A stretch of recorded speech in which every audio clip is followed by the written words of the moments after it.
Boa noite a todos. Estamos aqui para mais uma live ou transmissão ao vivo para não ferir os ouvidos de Ricardo da Costa, com o Matheus Coraça, para falar sobre seu livro, A Estética do Corpo na Arte Ocidental.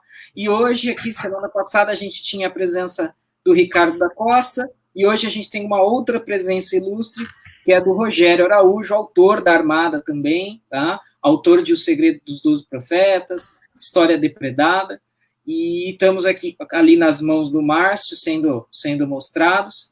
Estamos também, portanto, né, Márcio e eu, editores, e o Matheus, autor, evidentemente. Então, a gente está aqui para ter esse bate-papo leve, descontraído, falar um pouquinho sobre o livro do Matheus. E aí eu queria colocar já logo de cara o Rogério no circuito e perguntar para ele, como alguém que escreve sobre temas históricos, que conhece, estuda história, e também que é jornalista, que interesses possíveis, o público dele, jornalístico, interessado por história, pode ter no livro do Matheus a partir do que ele captou da mensagem do livro, assim. Então, é isso. Um prazer estar aqui com todos e passo a bola aí para você, Rogério. Então, tá certo. Boa noite, André. Boa noite, Márcio. Boa noite, Matheus. Boa. Aqui eu estou praticamente conhecendo agora, assim, né, mais pessoalmente dessa maneira, né? Mas, André, eu entendo o seguinte, aliás, o próprio professor Olavo de Carvalho uma vez falou que o jornalista é o historiador do presente, né? E a gente estava até comentando isso, que o historiador e o jornalista, eles têm muita semelhança no trabalho deles, né? Apuração e, de certa maneira, eles têm a pretensão, ou talvez o dever, de transmitir, de comunicar, não é? Aquilo que eles presenciam, aquilo que eles testemunham e aquilo que eles observam. No caso do trabalho do Matheus, eu acho que o tema é instigante, é interessantíssimo, sabe? A gente tratar do corpo, nesse sentido da história, e trazendo a arte junto, é você trazer talvez um dos grandes dramas, né? Da vida humana, sabe? E lendo, inclusive, a parte que foi passada, quer dizer, isso é um drama mesmo. Ora, o corpo é o quê? Né? Eu acho que o Matheus até me ajuda aí. Ora, o corpo ele é exaltado, ora ele é tido como fonte de pecados, né? Ele é desprezado, né? Então, eu acho interessantíssimo. Principalmente uma coisa que eu já admirava no trabalho do Ricardo da Costa, e que eu estou vendo agora no trabalho do Matheus, que é trazer o testemunho da arte, sabe? Para o tempo presente. O artista, ele produz um documento histórico importantíssimo. Não é só os documentos escritos, né? O meu livro Segredos dos 12 Profetas, ele quase que levanta essa tese, né, de que os 12 profetas são um documento histórico, para ser compreendido no tempo que dá início ao fim do período colonial. Aquilo é um documento.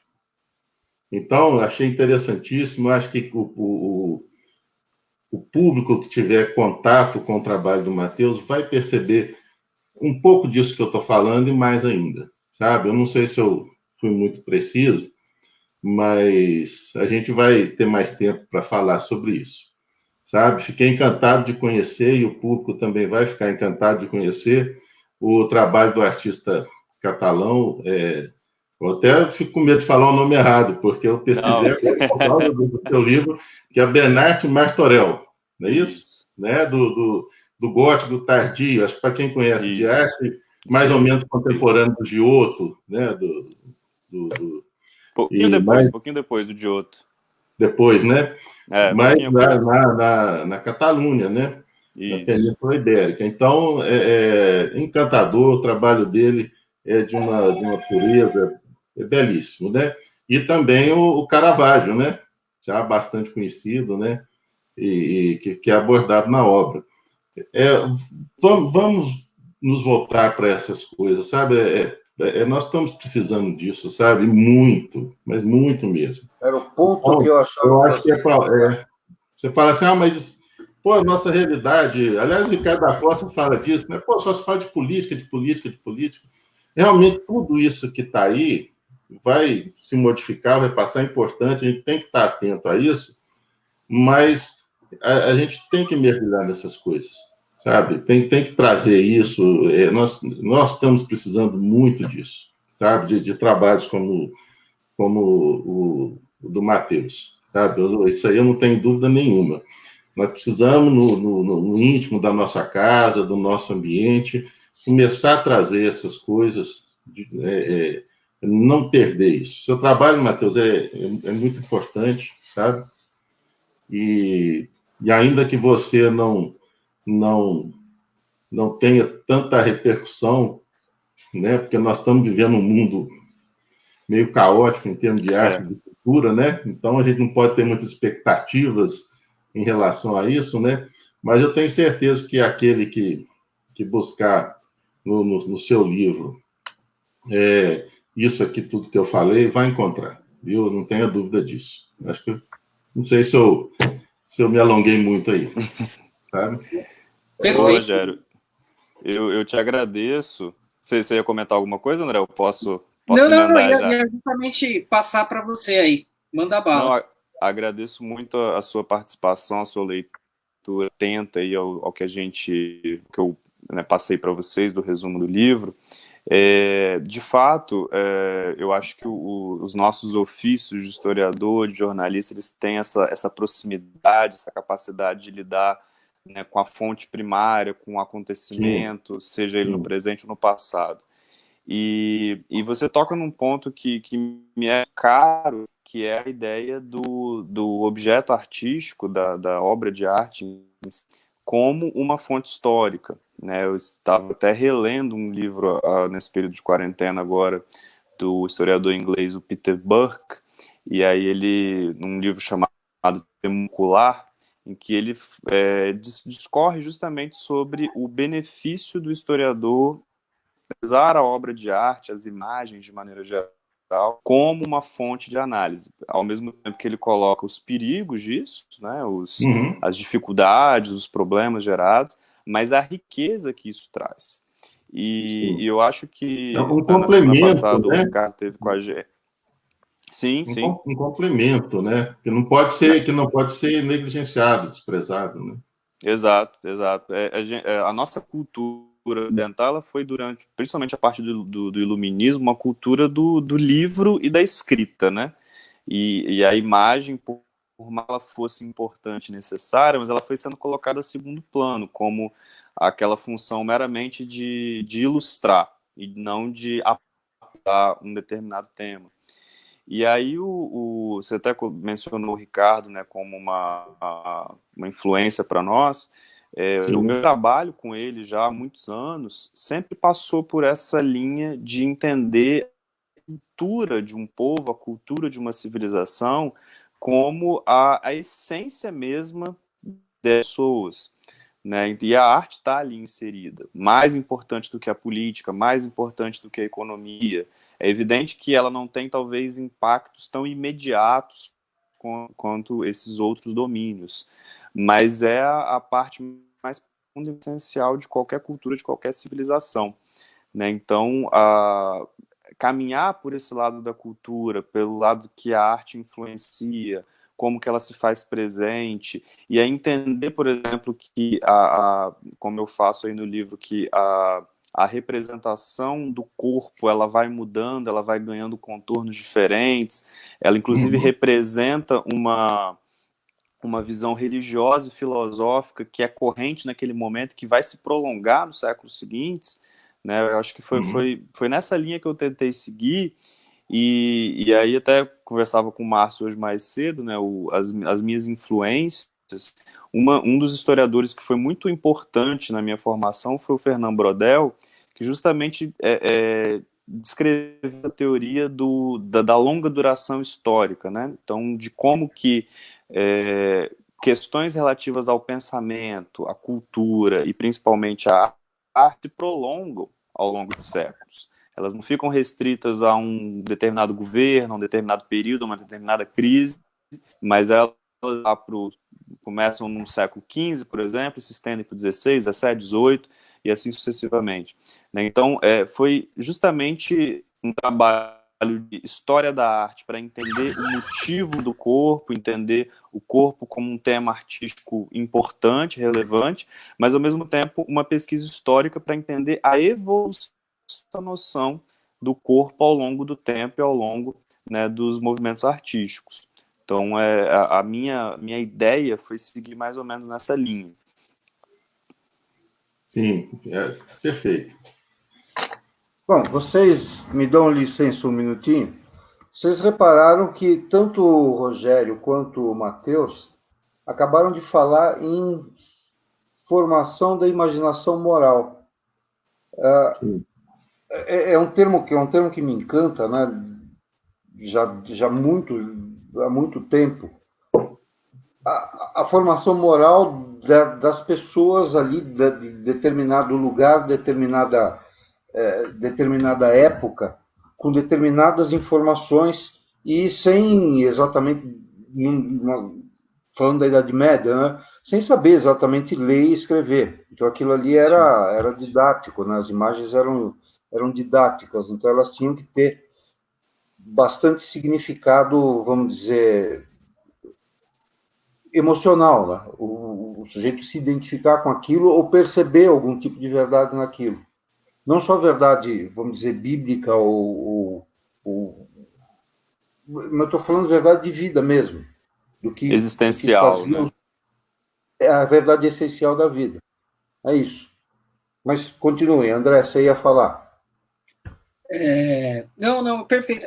Isso que o Márcio se reportou, também fazendo uma síntese até com temas da live anterior, né? É engraçado como a gente, por caminhos diferentes, isso é muito interessante, né? Como que por caminhos diferentes a gente acaba chegando em alguns pontos de convergência de maneira totalmente orgânica, né? Natural. Então, essa questão do que o Rogério pontuou, né? Por exemplo, a dificuldade isso foi tanto é que eu fiz uma postagem sobre isso depois, né? Sobre esse tema discutido na live anterior, que assim, é a dificuldade de se falar de temas artísticos, enfim, temas culturais em geral, né? No Brasil, neste momento, enfim, na verdade, do Brasil em qualquer momento, neste momento ainda mais, né? Tá bravo, né? Foi interessante esse seu ponto, Rogério, porque a gente falou disso na live anterior, né? E realmente é um trabalho, assim, não quero, porque senão fica parecendo papo de... Rasgação de seda, né? Papo de comadre. Exatamente, mas assim, é incrível como quando a base de raciocínio é a mesma, a gente, por caminhos naturais, não é combinado nem nada, a gente chega nas mesmas conclusões, né? Então, aí eu acho que dá para passar a bola para o Matheus. E aí, Matheus, como é que a gente convence, né? Então, olha, como é que a gente faz assim? É um trabalho de formiguinha. Eu ia dizer que era um trabalho heróico, mas aí você falou que não fica parecendo que é muito... Tá me enchendo a bola demais. Né? Menos. Mas é tipo isso, né? Então, como é que a gente... Mas vamos lá, vamos colocar pés no chão. Como é que a gente desvia um pouco disso e tenta atingir aí as pessoas, né? E tudo mais, e até a partir da sua própria reflexão pessoal, né? Enfim, a contribuição que o seu livro pode dar para isso. Então, a gente tem esse ambiente, né? 2 vezes a gente chegou nessa mesma conclusão. Mas agora não vamos ser só pessimista e tudo, é o fim do mundo. Como é que a gente pode fazer minimamente para se desviar disso aí? Além de comprar o seu livro, é claro, neste link aqui. Eu lembro acho que da primeira conversa que eu tive com o Márcio, quando a gente chegou na proposta de publicar esse livro, e aí o Márcio me apresentou, fez um panorama geral da Armada, falou assim, olha, nós temos, me corrija se eu estiver errado, tá, Márcio? Lembro que você me falou assim, nós temos 2 grupos de livros aqui. Nós temos os livros de combate e nós temos os livros de formação. É isso mesmo? É isso mesmo. E aí eu lembro que você falou assim para mim, o seu livro é um livro de formação, porque antes de qualquer combate é necessária essa formação. Então aquilo foi bem impactante para mim, porque quando a gente escreve o que quer que seja, de um livro a um post no Facebook, eu acho que a gente nunca imagina o alcance que aquilo vai ter e se aquilo vai ou não fazer sentido para mais pessoas, né? Uhum. Então, quando falou isso, eu falei, pô, né, parei um pouco e falei, é uma responsabilidade, né, tratar de um tema que me instigou pessoalmente, mas de maneira que isso possa alcançar muito, muito mais pessoas, né? E hoje se fala muito em combate, em guerra política, né, em tentar mudar o curso das coisas, né? É uma realidade muito presente, né, nesses últimos anos, mas o que eu percebo, e falo aqui, dou meu testemunho como professor também, é que as pessoas não têm mais aquela perspectiva de preparação, né? Então, assim, eu quero ganhar a guerra sem me preparar. Eu quero ganhar a batalha sem estar com a minha armadura, sem estar com a minha lança, com as minhas armas, né? Então, eu vou cru mesmo, mas vou. Então, assim, claro, é muito corajoso Vai na fazer fé. isso. Vai na né? fé. Vai na fé. Mas, ao mesmo tempo, é muito arriscado, porque no primeiro debate, na primeira dúvida, inclusive, não digo nem o confronto com o outro, mas o confronto consigo mesmo. Quando você começar a duvidar das verdades que você acreditava até aquele determinado momento, você precisa de uma base de informação sólida para você mesmo a atuação, questionar o seu papel e dizer, bom, não é bem por aí, talvez seja melhor corrigir isso aqui, ir pelo outro lado e assim vai. Então, eu, atuando na educação já há algum tempo, vejo que no Brasil se forjou uma juventude, se forjou uma camada, inclusive dos chamados intelectuais, que não é intelectualizada e que não tem qualquer apreço ou qualquer desejo ou qualquer amor, vontade pelo conhecimento. E se nós pegarmos, né, dos anos, vamos colocar os 80 em diante, em que a produção de história, de ciências sociais, de arte, das ditas ciências humanas, né, ela se intensificou, mas ainda assim a visão, entre aspas, culturalista, era uma visão de cultura para se chegar à política, de cultura para se chegar à economia, de cultura para se chegar à revolução. Era sempre uma coisa mais ou menos assim. E as pessoas simplesmente deixaram de refletir, de se aprofundar sobre a música do Mozart, sobre a arte do Leonardo da Vinci, né, sobre as esculturas do Michelangelo, enfim. As pessoas perderam esse sentido, né, do que é mais profundo e do que é, principalmente, longevo. Porque o governo que nós estamos vivendo um dia vai passar. O Papa que está governando um dia vai morrer. Mas a arte que foi produzida no século II a.C., ela ainda existe. Ela ainda está lá. As reflexões que foram levantadas a partir dela ainda estão ali, né? Então, tudo isso que eu estou falando é para dizer que esse livro, em especial, o meu esforço nessa pesquisa, né, e tudo que se desdobra é para lembrar as pessoas que isso que nós estamos vivendo agora, pandemia, política, combate, isso tudo vai passar. Mas o que vai ficar mesmo é o que nós conseguirmos reter nas nossas mentes, na nossa imaginação moral, né, daquilo que é mais profundo e daquilo que principalmente é mais elevado. Então, o livro... Mateus, se nós nos perguntarmos hoje sobre a arte que se produz, sobre o jornalismo que se produz, Sim.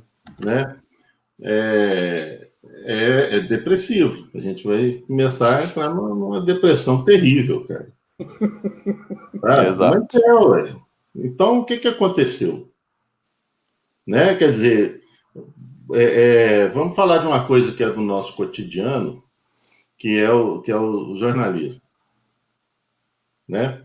E não vamos falar aqui em termos de ideologia, ou nem de mentira, porque eles mentem. Sim. Mas vamos falar da capacidade técnica, né? É deplorável, cara. É deplorável. É. E o artista também, né? Sim. Então, assim, no caso do Martorell, eu fiquei assim impressionado, cara, com a capacidade dele de retratar um santo e ter uma santa lá no martírio, né? E aquele corpo frágil, os corpos dele, também dos santos, são frágeis, né? Sim. São finos, são fracos, assim. E são isso mesmo, são fracos, são frágeis, os corpos são frágeis. E no martírio, né, pessoas ferozes, assim, né, e terríveis, e armadas, e ferindo aquela. Mas aquilo passa uma força moral tão grande daquele santo ou daquela santa, né, que isso me impressionou muito. E devia impressionar aquelas pessoas, né? Sim. E isso é maravilhoso, cara, porque o que você olha para a pintura, é uma pintura, são corpos, são pessoas e tal, mas o que o artista traz ali, né, de espiritualidade e de coisas que são do fenômeno humano, dos sentimentos, né, e capricho. Quanto tempo ele demorou para fazer aquilo? Sim. Sim. Né? Isso, cadê hoje? Né? Se você pensar que qual foi a artista que representou a arte e a cultura, a música brasileira na abertura dos Jogos Olímpicos do Rio de Janeiro. Na hora que eu vi a Anitta entrar no palco, eu falei, estamos ferrados, cara. Estamos ferrados. Porque a Anitta sempre existiram, né? Isso sempre existiu e vai continuar existindo, mas nunca se colocou no pódio e no centro, né? Exato. Então, e esse ponto da qualidade técnica que você menciona, Rogério, é muito interessante, porque é o exemplo do Martorell. Ele estava vivendo de transição entre o final da Idade Média e o Renascimento, em que as técnicas artísticas se ficavam. Então, por exemplo, na época em que ele produziu, surgiu, né, na verdade, se intensificou a utilização da têmpera, que é uma técnica de pintura em que você pega um determinado pigmento na natureza, vamos supor, eu quero fazer tinta preta, então eu pego pó de carvão e eu misturo com aglutinante, que pode ser clara de ovo, por exemplo, que era mais utilizado. Ali eu vou fazer o meu pigmento, fazer a minha tinta para poder pintar. Né? Então, a técnica utilizada para fazer isso era uma técnica nova, né? Não tinha surgido a tinta a óleo ainda, a tinta a óleo vai aparecer um pouquinho depois. E, ao mesmo tempo, era uma técnica dificílima, porque imagina, como é que você vai fazer gradações de um mesmo tom, de um tom de azul, se você não tem como ainda misturar os óleos das tintas para poder fazer isso. Então, assim, ele tem uma linguagem visual que é renovada. Eu já gostei de pintura e a tinta a óleo é fantástica, cara. A tinta a óleo é a grande invenção porque ela deixa tudo muito mais fácil. Você consegue, inclusive, retocar o quadro depois de uma semana, porque ele ainda não secou, né? Então, e na época não dava para fazer isso. Então, você imagina o nível de desenvolvimento, de acuidade que ele tinha que ter para fazer uma obra daquela magnitude, e ao mesmo tempo que fosse bela, fosse inspiradora no sentido existencial e religioso, porque ia ficar numa capa da igreja, né? Os próprios padres usariam aquela obra como referência para dizer, olha lá, né, o que nós estamos vendo aqui na Bíblia está sinalizado, está representado ali. Então, e aí voltando lá à minha atuação como professor, quando eu dei aula, por exemplo, para alguns alunos de cursos de artes na universidade, eu vi alunos que não tinham qualquer apreço por essa arte do passado. Essa arte do passado era tida como antiga, né, ultrapassada e assim vai. Mas não era nem aquela coisa de falar assim, não, tudo bem, eu sou jovem, eu quero fazer uma arte diferenciada, revolucionária, mas primeiro eu vou aprender essa para depois desconstruir, né? Eu vou construir algo primeiro, desconstruir depois. Não, já começava da desconstrução. Então, assim, não havia nada construído, não havia base, não havia absolutamente nada, e aí já se desconstruía. E de que forma? Ah, vou fazer uma performance. Beleza, você vai fazer uma performance, mas assim, não tinha referências, não tinha imaginação, não tinha, sabe? E aí vai tornando a arte um pastiche dela mesma, né? Vai tornando um negócio completamente fechado para um pequeno grupo, Isso que eu ia uma falar. tribo, Sem nenhum alcance, vamos dizer, na sociedade, de um modo geral. Sim. Eu ia falar popular, mas popular é dessas palavras que tem uma conotação assim, imprópria, né? Assim, mas então vamos falar do povo de um modo geral, até eu, né? Qualquer pessoa, sabe? Uma exposição aí dessas artes, mas ninguém entra lá para ver nada. Sim. Sim. Ninguém entra, tá lá de graça. Você tá passando ali, podia. Eu, a última vez que eu entrei no Palácio das Artes, aqui em Belo Horizonte, né? Foi de mera curiosidade, sabe? Assim, e você saía ali contrariado, triste. Você paga para não ir depois, né? Foi? Você paga para não ir. Eu pagaria, não, eu só não falo que eu perdi tempo lá, porque eu satisfiz a minha curiosidade, né? Sim, sim. Mas não tem nada, cara, porque eu tenho uma visão da arte que nem é muito acadêmica, porque eu nem sei qual é a visão acadêmica que a arte tem, apesar de ter estudado Belas Artes lá na década de 80, né? E por isso que você falou do óleo, eu falei, o óleo é maravilhoso, né, para trabalhar. Mas a arte, ela sempre tem uma mensagem. Sempre tem. E a arte, ela existe, ela inclusive não é que ela existe, ela tem a capacidade de potencializar qualquer mensagem. Ela potencializa. Você pode passar uma mensagem de forma não artística, ela não comove, ela não emociona, ela não está potencializada. A hora que você coloca aquilo, segundo as técnicas, segundo as possibilidades da arte, né, aquela mensagem ela é potencializada. Agora, se a mensagem que eu tenho, né, é a minha pobre personalidade, a minha pobre visão de mundo, é personalista, né? Então, de repente, aquilo que eu estou colocando para fora não interessa para ninguém. Ninguém quer saber sobre isso. Essa que é a arte que eu vejo. O cara vai fazer uma performance, né? Então, ele tem alguma visão ideológica da vida, que aquilo ali é o fim dele. Aí você vai ver, vai ter 10 pessoas achando aquilo o máximo. Sim. Né? E normalmente vai envolver ficar pelado, alguma coisa assim.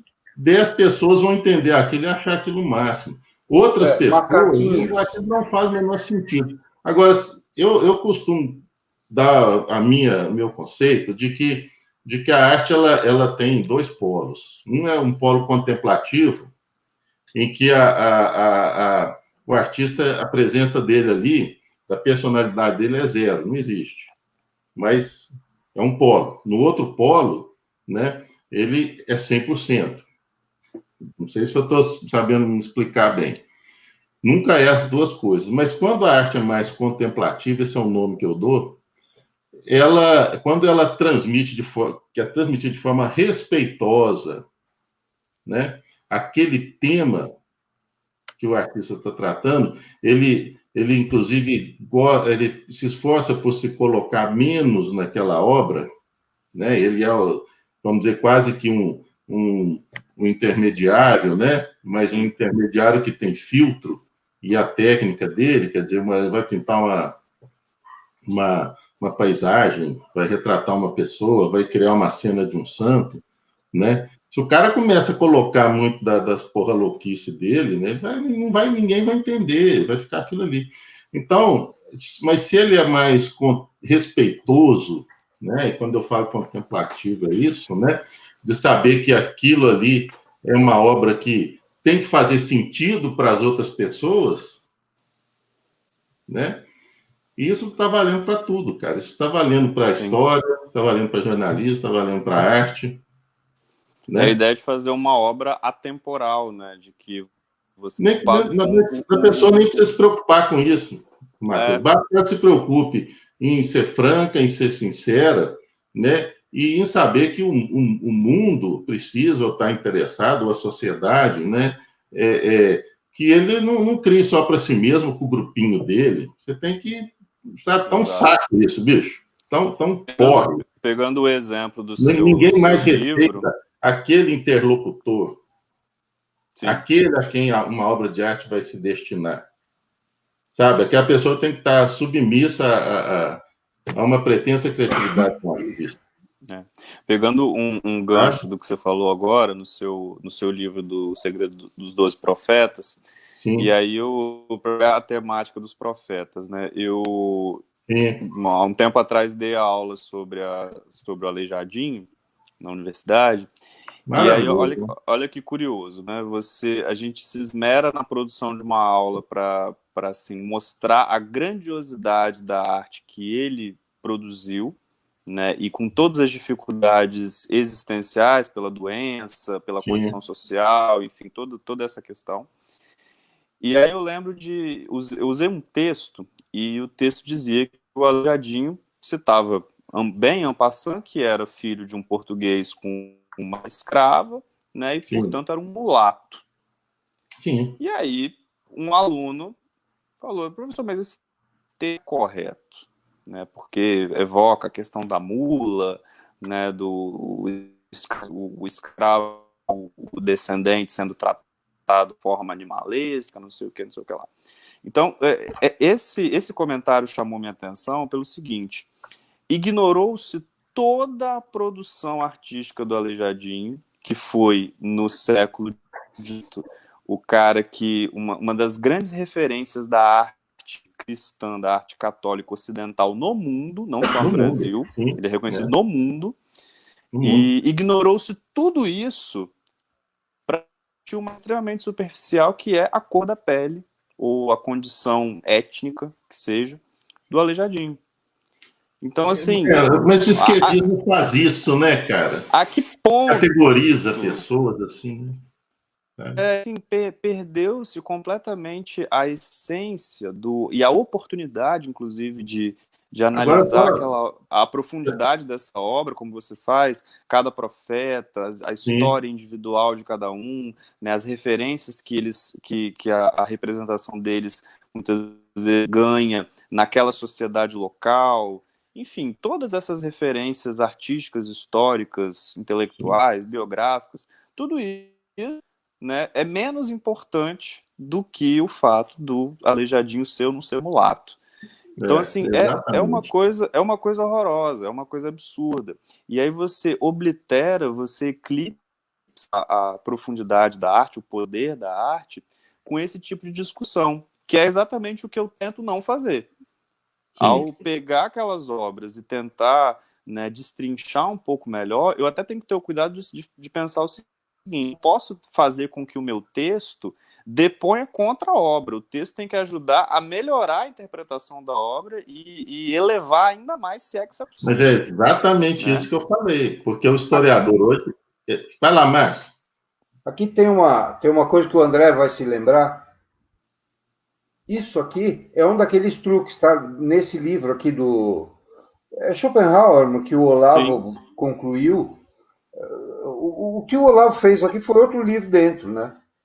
É uma daquelas coisas assim, puxa, você pega um ponto, você está falando de uma discussão enorme, você está falando do Aleijadinho, um cara que era super importante, que não sei o quê, que na época, na maior e mais rica colônia do então Brasil colônia, que é o período que o Rogério prefere chamar de período luso brasileiro, tudo isso daí você ignora tudo, todo esse conjunto, esse castelo de informações relevantes para se concentrar num único detalhe irrelevante. Esse truque tem um nome, está aqui, eu não me lembro, mas eu ainda vou... Tem tem uma coisa só para esclarecer aí. Do ponto de vista histórico, eu estou até fugindo um pouquinho do assunto, mas só para deixar claro, do ponto de vista da história, o historiador ele tem que falar mulato, Sim. porque aquele era o termo. E normalmente o mulato, e esse era o termo que se usava, ele tinha uma característica que hoje não existe mais. Ele era o autêntico mestiço. Por quê? Vamos falar de um modo geral, para a maioria dos casos. O pai era português, então pensa bem, o cara nascia, a mãe negra, né, podia ser africana ou uma negra brasileira, né, já nascida no Brasil, e o pai um português. Ele era um autêntico mestiço. Então, quando você fala mulato, isso caracteriza uma parte da população, né, que existiu naquele tempo. E se você não...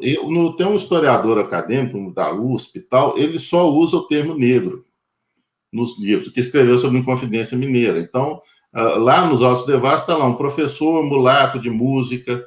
Você subentende ali que ele era aquele encontro de dois mundos. Ele tinha um lado europeu, pela paternidade dele, né? E tinha o lado africano pela mãe. Isso, quando você deixa de tocar na palavra correta, que independente de qualquer juízo de valor, descreve a história como ela é, os fatos como eles são, então você já está inventando coisas, você já está criando da sua cabeça, você já está enganando os outros, você já está contando mentira. Sabe? Culturalmente então, falando, ó a riqueza que tem você usar esses dois mundos, né? Ele português e do mundo africano ao mesmo tempo, e culturalmente traz a herança desses dois mundos. Então, assim, não é depreciativo o termo, muito pelo contrário. Não tem nada de depreciativo, nem de elogiativo, nem nada. Ele é só uma característica, pronto. Né? O sujeito... Mas é exatamente isso. Traz esses dois mundos. Ele é o autêntico mestiço. Mas o problema que eu quis dizer é, quando você usa um truque para desviar-se do assunto, você já não está mais falando de arte. E é um negócio que o Matheus está se preocupando bastante em não fazer. Ele está se preocupando em se concentrar naquele tema que ele escolheu. Né? Então, isso é uma coisa altamente elevada. Relevante. Oi? E que tem, vamos dizer assim, tem um alimento para a alma, né? Que é importante. Tem. Então, esse é o negócio. Então, gente, vamos esquecer de ideologia, pelo amor de Deus, nós estamos falando de história e de arte.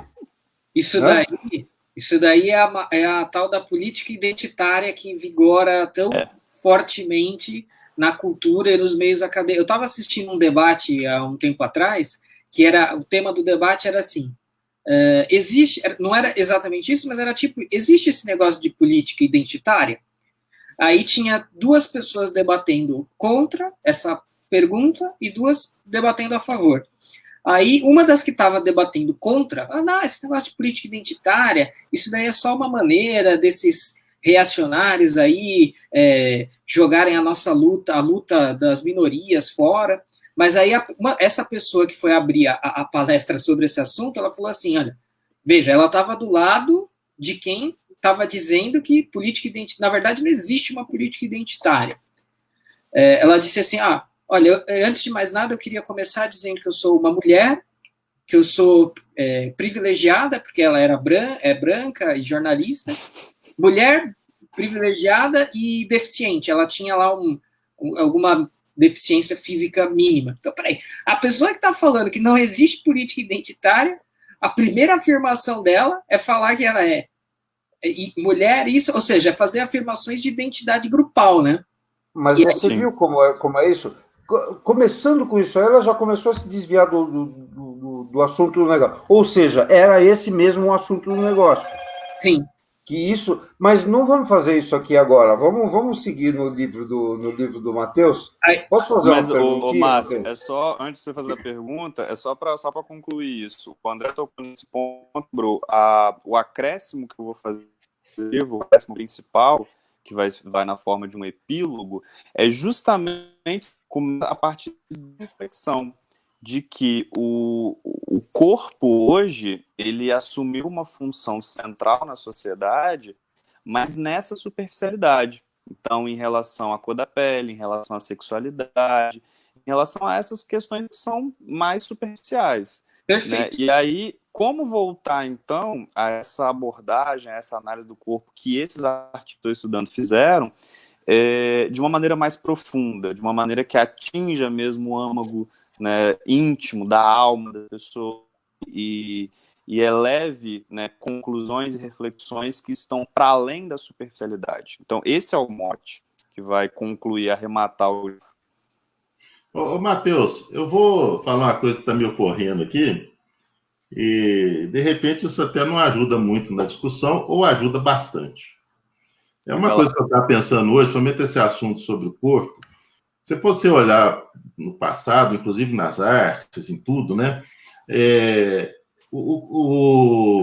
A destreza com as mãos, a destreza, o uso do corpo, né, para os ofícios, inclusive para as artes, é essencial, ele é necessário, você tem que se adestrar. Né? Você vê o caso do pintor, né? Às vezes fabricava o seu pincel, fabricava a sua tinta com as mãos, né? E sim, a própria pintura, sim, né? O esboço, lá, sabe, a própria pintura, às vezes a tela, tudo isso. Quer dizer, mas a própria pintura também é uma destreza, alma, mente, mão. O cara adestra, né? Ele tem que adestrar aquilo. Sim.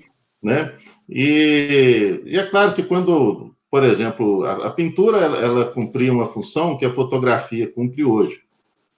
Tá? Quer dizer, você guardar imagens. Né? Imagina que alguém quer uma imagem da fazenda do fulano de tal e fosse lá na Itália, por exemplo, né? E quisesse aquela imagem aqui no Brasil, era o pintor que ia lá e ia procurar ser fiel. Né? Hoje o fotógrafo faz isso, né? Exato. E isso, às vezes, eu fico pensando o seguinte, que nós cada vez mais estamos perdendo essa exigência do adestramento, sabe? Do corpo, sabe? Principalmente nas artes. Sabe? Você adestrar, não adestrar o corpo, é alinhar alma, né? Intelecto e as mãos. Sem dúvida, sem dúvida. Sabe, eu cheguei a conhecer o Bracho, um pintor, ele pintava, você via ali, ele estava em transe. O corpo dele, né, e a hora que ele pintava, de um nível de concentração, sabe, muito grande. E isso envolvia o corpo. Parece que hoje nós estamos ficando mais dispensados, né, de trabalhar com o corpo, né? Não sei se cada vez mais evidente, passando pela cabeça hoje, não sei se ajuda muito. Não, é muito né, importante essa reflexão, porque o que fica mais evidente é que da Revolução Industrial para frente, século XVIII em diante, cada vez mais o ser humano tem prescindido desse adestramento corporal para aperfeiçoar técnicas. Então, por exemplo, o que os nossos antepassados fizeram lá no tempo das cavernas, transformando uma pedra em um machado, nós não conseguimos fazer hoje. Não conseguimos. Nós temos máquinas que fazem pela gente, então a gente não se preocupa nem em aprender a fazer. E se eu soltasse uma pedra na mão do André, por exemplo, tenho certeza que ele não conseguiria. Ele ia morrer de fome e não ia conseguir. E nas artes é a mesma coisa. Você pega, por exemplo, eu cito isso no livro, o Caravaggio, que é um dos dados, ele pintava aquelas obras imensas, muitas vezes quadros, né, telas de 4 metros por 2, alguma coisa assim, e ele pintava aquilo sem fazer desenhos esquemáticos. Ele pintava de olho. Ele não esquematizava o desenho, ele não usava um carvão, um lápis para esquematizar. Tanto é que algumas obras ele pinta várias camadas, porque ele vai talvez errando e modificando alguma coisa, né? Mas assim, porque ele tinha um senso muito apurado de técnica, coisa que hoje os artistas já não conseguem fazer mais. Então você vê que, apesar de todo o avanço tecnológico, né? Nós simplesmente abandonamos essa função propriamente humana de adestrar o seu próprio corpo para que esse corpo seja capaz de produzir objetos artísticos, inclusive, né? Porque tem uma máquina que faz e eu não vou me preocupar com isso. E aí isso acaba trazendo uma crise profunda técnica de identidade, né, de domínio do panorama cultural, enfim, uma série de questões que a gente poderia levantar aqui. Mas é muito prudente essa reflexão, porque eu faço algumas análises no livro sobre a parte técnica, e aí você vê que quando a gente volta para o século XXI, fala, pô, o pessoal hoje não aperfeiçoou essa técnica, não. Pelo contrário, eu acho que eles têm que ir lá e aprender. Muito bom. Márcio, você ia fazer uma pergunta? Vamos para as perguntas, então? Perfeito, Matheus. Só aqui rapidinho aqui o registro. A Kátia Mendes nos desejou boa noite e falou aqui, curiosa por novas considerações sobre arte e cultura. Isso ela falou no comecinho, então já oferecemos aí. Opa. Pergunta do Diogo aqui, rapidinho aqui, vocês vão sair da tela enquanto eu leio, depois eu já tiro. Boa noite, senhores. Muito boa reflexão sobre a importância e permanência dos elementos da cultura. Afinal, penso eu, vivemos muito mais intensamente coisas da cultura que coisas da política de Estado, por exemplo. São as coisas da cultura, como o Matheus disse, são mais permanentes e as de Estado passageiras, né? Dá-se importância à política que poderia ser melhor usada. Não sei se alguém quer comentar alguma coisa disso. Não, perfeito. Uma colocação perfeita. É só, eu não vou lembrar de quem é essa frase, que eu já li alguma vez num texto, mas é mais ou menos assim, não é exatamente o teor. Mas quando você pensa, por exemplo, em Santo Tomás de Aquino, você lembra de Tomás de Aquino ou você lembra do rei que governava na época em que ele escreveu? Ninguém sabe, ninguém lembra quem era o rei da época, mas você lembra quem era Santo Tomás de Aquino. Isso é fato. O mesmo soldado que vai para a guerra, nada impede dele levar um livro para ler, né? Exato. Né? Então, assim, acho que uma coisa não vai excluir a outra, não. Né? O momento é muito difícil, exige muito da gente estar observando o que está acontecendo, né? Mas nós não devemos abandonar uma coisa que tem que ser rotina para a gente, né? Que é nutrir a alma. Nutrir a alma. E nada melhor do que isso do que a arte. Né? Essa arte feita por pessoas que não ficaram se preocupando com botar para fora o que tem dentro da cabeça dele, não, sabe? Se preocuparem em buscar um contato com o divino, né? Ainda que não tenha consciência disso. Né? O Elomar, né? O Elomar Figueiredo de Mello, eu ouvi dizer que ele é assim. Grande Elomar. Eu ouvi dizer que ele é bem assim, viu, cara? Que a arte para ele, olha para você ver, você não vê isso no trabalho dele, né? Mas quando ele está produzindo arte, a ideia dele é que aquilo ali tem que ter uma coisa divina, vamos dizer assim, né? Não é uma expressão, vamos dizer que técnica ou científica que eu estou dizendo, mas é aquilo que o artista ele sente, né? Então não adianta, cara. Você lê um poema meio doido aí, meio doidão de alguém que está falando só para si mesmo, para o grupinho de dentro, e você lê uma Cora Coralina, cara, que colocava os sentimentos dela para fora com tal grandeza que dá vontade. Por que ela não era minha avó, cara? Que eu ia abraçar todo dia, cara. Eu queria tomar um cafezinho ali com a broa, né, na cozinha dela. Então, acho que é isso, cara. Esse é alimento para a alma. A gente, do mesmo jeito que não deixa de comer um arroz com feijão, tem que alimentar a alma. E é dessa maneira, com livros como o do Matheus, né? Posso mudar um pouquinho de assunto? Claro. Vai lá. Eu sei que a conversa está boa e tal, mas nós temos um tempo relativamente limitado. Eu queria, aliás, que o André falasse um pouquinho mais do ponto de vista editorial, porque, afinal de contas, o que é a estética do corpo na arte ocidental? É a tese de mestrado do Matheus, transformada em livro que seja, não acadêmico, mas sem fugir do aspecto acadêmico, mas que possa ser lida pelo cidadão comum, pelo cidadão normal. Eu, por exemplo, ou, puxa, tantos outros que, graças, espero que estejam assistindo. André, como é que você está sentindo esse processo? O que você está... Eu te pergunto isso porque eu já fiz isso antes. Então, você está fazendo essa transformação, você está conduzindo essa transformação pela primeira vez. Então, é uma coisa que... Eu devia até te perguntar isso pessoalmente, mas que fale em público, porque não tem assim, perigo, nenhum problema de te expor, né? Você não vai estar exposto com isso. Certo. Não, a gente, não, já, só para avisar aqui, eu estava, já retomo as perguntas, tá? A gente estava, quem deixou perguntas aqui, eu já vou retomar a leitura, vou responder. Peço desculpas. Não, imagina, é só para o pessoal não achar que não vai ser respondido, porque tem mais duas perguntas bem interessantes aí. Não, na verdade, então, isso é até legal, Márcio, não só para eu expor, mas para as pessoas saberem também, né?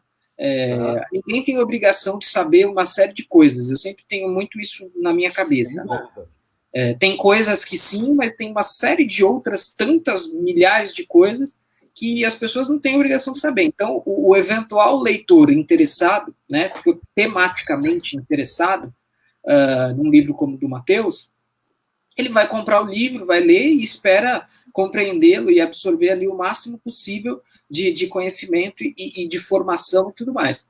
Então, mas ele vai comprar aquilo ali já no seu formato de produto, né, e já vai esperar isso acontecer. Mas é legal contar um pouquinho desse processo, né? Então, e esse é um processo muito peculiar, porque uma coisa é o processo de ser produzido um livro, digamos, diretamente, e a outra é você pegar o texto de uma dissertação de mestrado e transformar justamente nesse livro que possa ser acessível aos interessados pelo tema, desde acessível e útil para acadêmicos, né? Porque aí o sujeito vai extrair uma referência bibliográfica que vai estar lá presente, vai extrair uma outra referência que também lhe seja útil do ponto de vista acadêmico. Então, esse público vai continuar bem servido, como ele estaria bem servido lendo diretamente a dissertação, né? Fosse lá pegar a dissertação do jeito que o Matheus depositou na universidade, ele ia absorver essas mesmas coisas, mas também esse processo às vezes é uma questão de organizar, né, de sugerir, olha, por que não essa informação primeiro aqui, depois ali, né? Isso vai ajudar o leitor a estabelecer uma ordem de raciocínio melhor, né? Então, esse tipo de movimento é que a gente faz nessa transformação com auxílio e com consulta, óbvio, do Matheus e do autor que a gente esteja passando por esse processo, né? Ninguém vai sair tesourando o livro ou alterando coisas que não estejam de acordo com aquilo que o autor julga que seja pertinente e válido, né? Mas todo esse processo, né, para que chegue, então, não nas mãos do acadêmico, mas nas mãos do interessado, e a leitura seja válida e positiva, e conforme a gente até já conversou em lives anteriores, o Matheus também ele já traz nele esse espírito, né? Ele já traz nele esse espírito da clareza textual, né, como a gente conversou na live da semana passada, e também, mas não apenas da clareza textual, mas de ter isso como um princípio, né, um princípio que norteia a própria atividade intelectual de, olha, isso daqui está para ser compartilhado, né, para ser acessado por todos aqueles que sejam, que de fato tenham interesse, né. Acho que menti em alguma coisa, Matheus? É por aí mesmo? Não, perfeito, é por aí mesmo. Então, eu não diria melhor. Eu sabia que ele ia responder, eu tinha certeza que ele ia responder desse jeito. Existe uma mudança. Quando você faz um texto para a academia, você não está preocupado em uma comunicação, né, mais ampla. Aquilo é secundário. né, em relação a isso. Agora, quando você passa para a comunicação, né, eu vou passar aqui uma coisa que talvez seja que eu trago do jornalismo, né, que quando alguém diz que não entendeu muito bem o texto meu, que foi difícil de entender, né, eu nunca penso que essa dificuldade veio da pessoa, veio da minha incapacidade de comunicar bem o que era para ser comunicado. Então, isso é do jornalista, sabe? Né? Que a gente aprende no jornalismo que a leitura ela é cansativa. Ela não é cansativa. Ela gera esforço e ela, de alguma maneira, como todo esforço, ela gera algum cansaço, né? Então, a escrita no jornalismo, ela pode ver que ela é sempre ágil, é sempre dinâmica, e ela é sempre feita de maneira que a pessoa se esforce o menos possível. Então, quando eu li o livro, não o seu, viu? Nem o do Ricardo da Costa, mas quando eu li livro de outros historiadores, cara, aquilo eu rezo antes, Deus me dá força, que eu estou passando a primeira página, Deus seguir adiante. E eu pensava assim, tinha que ter um semestre, sabe, de comunicação e jornalismo, sabe? Porque... rezar o Veni Creator Spiritus antes para o caminho para você conseguir virar a página. Sim, porque aí é o que o jornalista pensa. A minha obrigação é comunicar. Então, se essa comunicação não foi suave, né, ou tão suave quanto poderia, ou tão direta quanto poderia, né, então é porque eu que não fui, né, assim, a minha parte que tem que ser melhorada, né? O leitor ele é o rei nisso aí, né? Mas isso é uma postura de jornalismo, né? Não é do historiador, né? Não só de jornalismo, Rogério, é uma postura nossa, da Armada. É assim, Sim. do momento que o livro entra nos trabalhos, quem passa a mandar é o leitor. Nós fazemos tudo em função do leitor. Ele tem que ser... Por exemplo, jamais vamos colocar notas de rodapé, nós jamais vamos colocar no final do livro. Porque isso significa... Eu considero isso aí uma punição ao leitor. O cara tirou o dinheiro dele, pagou pelo nosso produto e nós ainda o punimos com tem que mandar ele lá para o fim do livro e tal. Jamais. Nem que seja uma nota de quase uma página inteira. Não tem problema. Mas nós estamos sempre pensando na comodidade do leitor. Então, às vezes entra o caso de, puxa, Matheus, aqui precisa de uma nota. No caso do Rogério, foi um caso no primeiro livro, né, Rogério? Sim. Que precisou de nota, que eu falei com o Rogério, Rogério, isso aqui vai precisar de nota, o cara não vai entender direito. Foi um único caso. No resto, todas as notas estavam... Aliás, perdão, teve um caso em cada livro. Isso. E só, não tem mais nada. Tudo que as notas que o Rogério colocou estavam perfeitamente claras, inteligíveis e etc. Então, isso, até onde eu estou acompanhando, o Matheus está fazendo do mesmo jeito. Ele se preocupa em comunicar direito o que ele tem, porque dentro da nossa cabeça, principalmente dentro da cabeça do autor, é assim, aquilo está tão claro dentro da cabeça dele que ele acha que escreveu, acabou. Não, pera um pouquinho, você entende do negócio, o leitor não. Por isso que o leitor está lendo.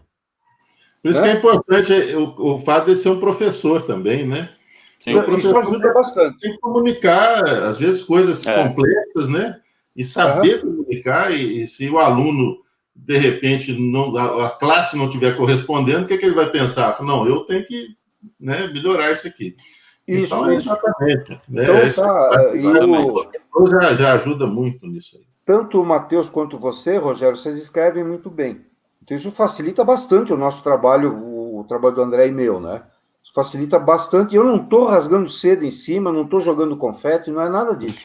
É só, simplesmente, é realidade.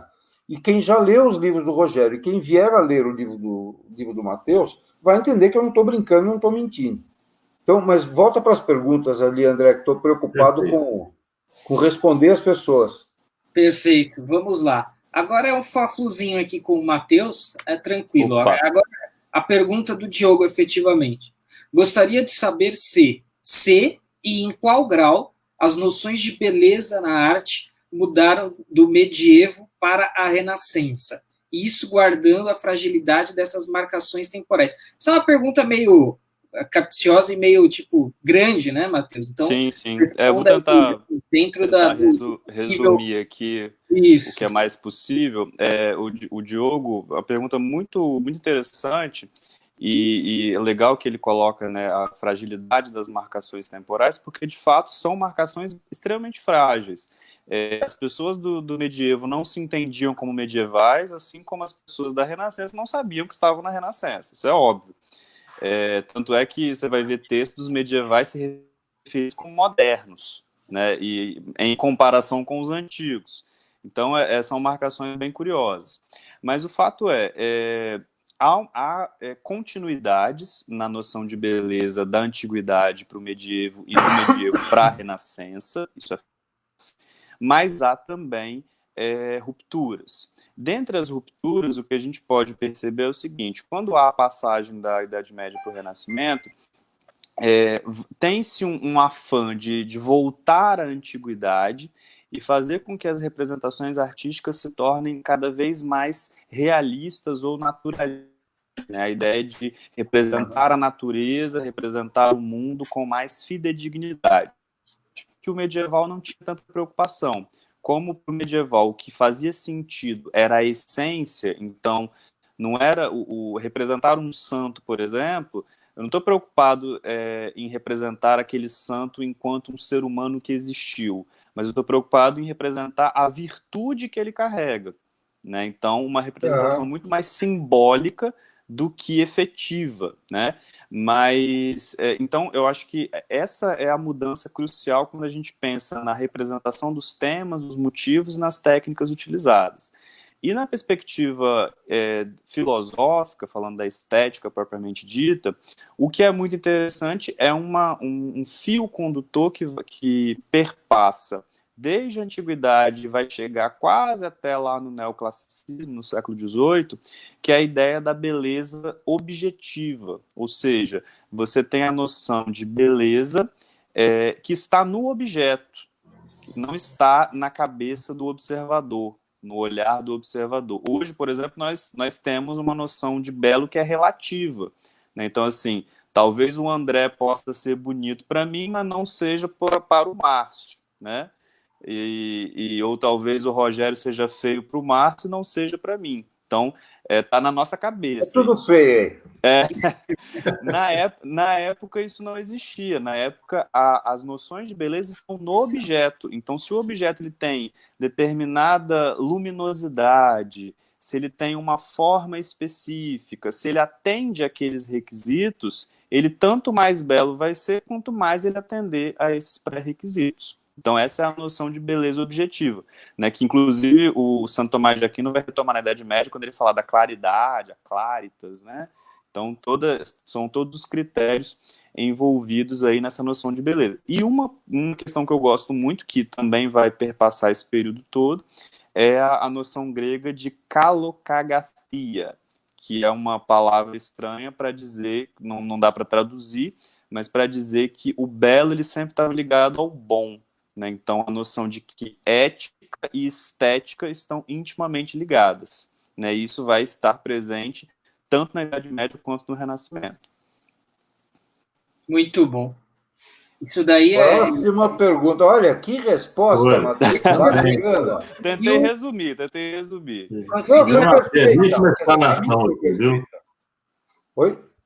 Tivemos uma belíssima explanação aqui, que uma boa pergunta proporcionou, né? Bondade de vocês. É uma boa pergunta com uma boa resposta. André, qual que é a próxima? E assim, esse assunto é também um assunto, esses assuntos de estética, né? A partir do Kant, né, que foi ficando subjetivo, o belo, né? Enfim, Sim. Esse é assunto para outra live. Mas vamos lá, rapidinho aqui. Então, Yuri Dias Monteiro, boa noite, amigos antidemocráticos. Essa live é democrática. Sim, eu estou no controle aqui. Se eu quiser, eu corto o microfone de todo mundo. Pois é o mais antidemocrático aí. Eu sou o Kim Jong-un desta live aqui. Sem terror não há virtude, já diria Robespierre. Mas vamos lá. Ó, aqui, essa pergunta ela saiu com o perfil da editora, é alguém que tem acesso à página e usou o perfil da editora para, não sei se é a Márcia, não sei. Acho que a Márcia estava online, né? Ela colocou aqui, ó. Acho que ela deve ter acesso à página mesmo. E perguntou, mas ela colocou aqui. Matheus Coraça, como você relaciona o Martorell com o Caravaggio?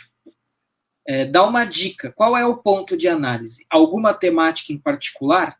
Então, responde essa para a Márcia, por favor, Matheus. Bom, Márcia, o ponto em um dos dois é justamente a abordagem do São João Batista, né, nas suas produções artísticas. Então, esse é o ponto que eu escolho para analisar os dois. Como que eles representaram corporalmente as manifestações corpóreas do São João Batista nas suas respectivas produções.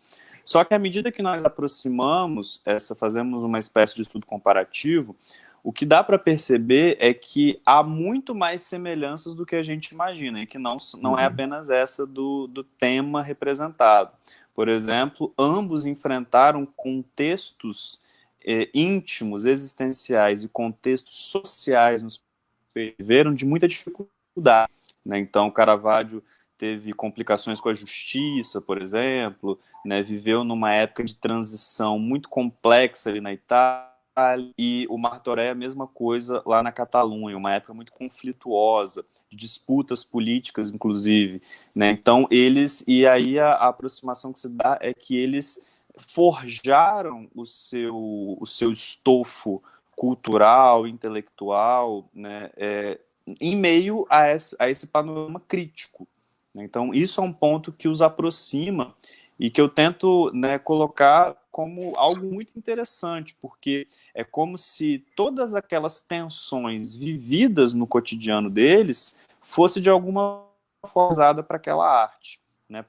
No caso do Bernard Martorell, uma canalização que leva de fato à salvação, à representação da virtude para as pessoas, para a sociedade em geral, e no caso do Caravaggio, a canalização que leva ao perdão dele próprio, ele se reconhecendo como criminoso e recorrendo a uma temática religiosa para se salvar.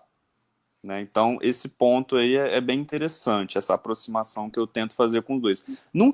A ideia nunca foi fazer uma comparação de fato, porque são períodos muito diferentes, são artistas também muito diferentes. Mas eu tentei aproximar o que havia de comum entre os dois. Então, eu prefiro usar aproximação do que comparação. Né? Então, é mais esses pontos que eu levantei que eu consigo aproximar a produção dos dois. Perfeito. Última pergunta aqui, ainda da Márcia. Esse Martorell sofre influência de contemporâneos como Van Eyck? Como era essa circulação de influências? Perfeitamente. Sofre sim, né? Na verdade, a Catalunha, dentro da Península Ibérica, é um dos reinos que mais sofre influências externas, o reino de Aragão, porque o rei de Aragão, ele também era rei de Nápoles, ele também era rei da Sardenha, ele durante algum tempo duque de Atenas, então era um reino que tinha uma série de prolongamentos pela Europa e uma circulação cultural muito importante. Essa referência ao Van Eyck, eu cito inclusive no trabalho, porque o Van Eyck ele foi convidado o Martorell e o círculo que estava em torno dele foi até a região dos Baixos, da Holanda, né, e provavelmente teve contato direto com o Van Eyck. E teve também salvo engano, eu tenho que só confirmar essa informação, mas um momento em que o Van Eyck é chamado à corte do rei de Aragão naquela época, naquele momento. Né? Então, era o rei Afonso, o Magnânimo, e ele foi criando em torno dele uma corte muito marcada pela presença dos artistas, né? Então essa circulação de ideias, essa circulação de técnicas, elementos culturais era muito importante, era muito intensa e vai ser muito marcante nessa época, principalmente por conta das catedrais. Estão sendo construídas catedrais, né, quase sem parar desde o século XIII e XIV, e esses artistas vêm da Itália, principalmente da região sul, da região napolitana, vem alguns de Florença, vem alguns, né, da Holanda, para poder atuar em alguma técnica específica, e aí os aprendizes, os artesãos, artífices vão tomando contato com essa linguagem visual que está sendo renovada, né? Então essa circulação ela acontece sim, e a do Van Eyck tem uma presença muito marcante, principalmente nas cores. As cores que o Martorell usa, elas têm uma ligação muito direta com essa linguagem visual lá da região mais ao norte da Europa. Muito bom, muito bom. Então é isso, meus caros. Estamos aqui encerrando, queria agradecer... Só mais uma coisinha. Claro, só uma coisinha. Cores e jogo de claro e escuro, não é, Matheus? Márcio, o claro, assim, a iluminação, na verdade, o claro escuro... Principalmente no Caravaggio, né? O Caravaggio ele já usa o claro escuro, porque o claro escuro foi uma invenção do Leonardo da Vinci, né? Então, eu não sabia. Ele que inventou. No gótico não vai ter ainda. Tem os jogos de iluminação, mas muito sutis mesmo, né? E no Renascimento é que isso vai tomar forma, porque o claro e escuro é o que definiu os contornos, inclusive, né? Então, isso vai ficar mais em evidência. E aí, o Caravaggio é quem vai disso. Ele vai usar, assim, a torta e a direita, né, o tempo todo. Uhum. Respondido. Então, André... Absorvemos aí bastante a inteligência do Matheus aí. Muito bom. Opa, bondade de vocês. Não, show de bola. Queria agradecer ao Rogério pela presença, por ter aceito o convite aqui, bater esse papo com a gente. Ao Matheus por nos brindar aí com o seu conhecimento. Márcio, muito obrigado. E é isso, mais uma live. Semana que vem teremos outra. Fiquem atentos aí nas redes sociais da Armada, divulgaremos. Forte abraço. Só mais uma coisinha, temos 24 kicks. Sim. Vamos ver quem vai ser o próximo. Tá? Vamos ver quem vai ser o próximo. Vamos fazer uma festa em torno do nome do próximo. Gente, muito obrigado. Obrigado, pessoal. Viu? Valeu. Obrigadão, Rogério. Valeu demais. Viu? Excelente. Obrigado, viu, Rogério? Tá ótimo. Valeu. Participação. Até a próxima. Tchau.